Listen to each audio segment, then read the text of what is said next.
Rally, which are these really amazing cambered gravel stages in the northern part of the North Island. And they are just some of the best stages in the world. On top of that, going and racing down Knockalla twice. I got to do Knockalla twice at the Donegal Rally. And it's just one of the most infamous pieces of Irish tarmac there is. And it was just a great stage to race. It was a great experience. The second running of it is the one that we have online. And it was, we're running it the first time, you kind of figure out how the car works on the stage, and maybe, I could have gone faster through that corner, and you remember that for the second time you go through. And the first part of that stage, you're overlooking the Atlantic Ocean, these big drops down to the ocean. And then you turn inland and it gets to be more narrow, and there's a jump, and then it gets even more narrow and bumpy, and it looks fake how fast we're going through it, but believe me, it's not fake. And then it comes off that and continues on through the countryside. It's just an incredible stage.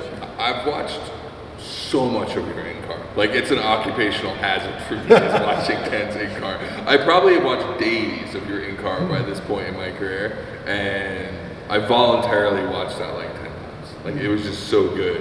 It's probably one of your best in-cars, like, just because it feels like so fast, and there's just this, everything gets so close at the end, and it just has such a good feel to it. So if you haven't watched that, it's a must watch. And Donegal is something that, like, you wanted to race forever. I mean, we were talking about that before you even had a Ford contract, because you still had an Escort.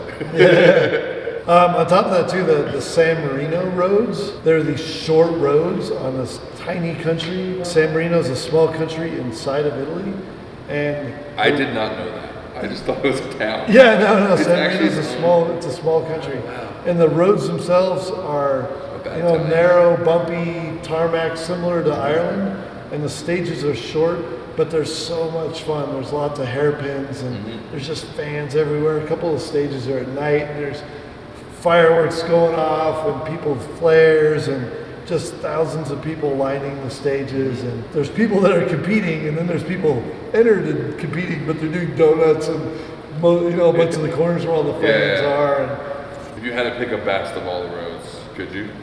Well, I have to say the next event after that, which was the International Rally du Valais, which is in Switzerland, is probably just like great roads, a lot of fun roads to really drive, but it's just the fact that you're in the Swiss Alps. Like, I'm a mountain person, like, and the Swiss Alps are like, some of the most beautiful mountains, most majestic mountains in the world. And I mean, you could see the Matterhorn from one small point, like on one of the roads. But the roads that were up there, they were just really fun roads. You're climbing stage 2 actually climbed from one valley up the mountain over the ridgeline and down into the valley where Verbier, the ski town and ski resort of Verbier is, And I mean, I just never dreamt that I would race rally cars in the Swiss Alps and climb the mountains, and some of the coolest roads. And then there was a jump, one of the wildest jumps, narrow road. Yeah, this narrow road. And some great photos came out of that jump that were really quite wild. One, this great vertical one where you actually see the Alps in the background, and then another one that was more tight and you just see the car in the air. It's probably the biggest jump I've ever done on tarmac, besides WRC Germany, which was huge jumps, But this, racing an old 90s Cosworth through the Swiss Alps. I loved all the stages and all those different events that we did, but just the uniqueness of racing through the Swiss Alps on those really dynamic roads was probably the highlight of the year. And now into the top 3. All right, so my number 3 moment of the year was racing Nitro World Games here in Utah, down at the Utah Motorsports campus. I didn't have a great event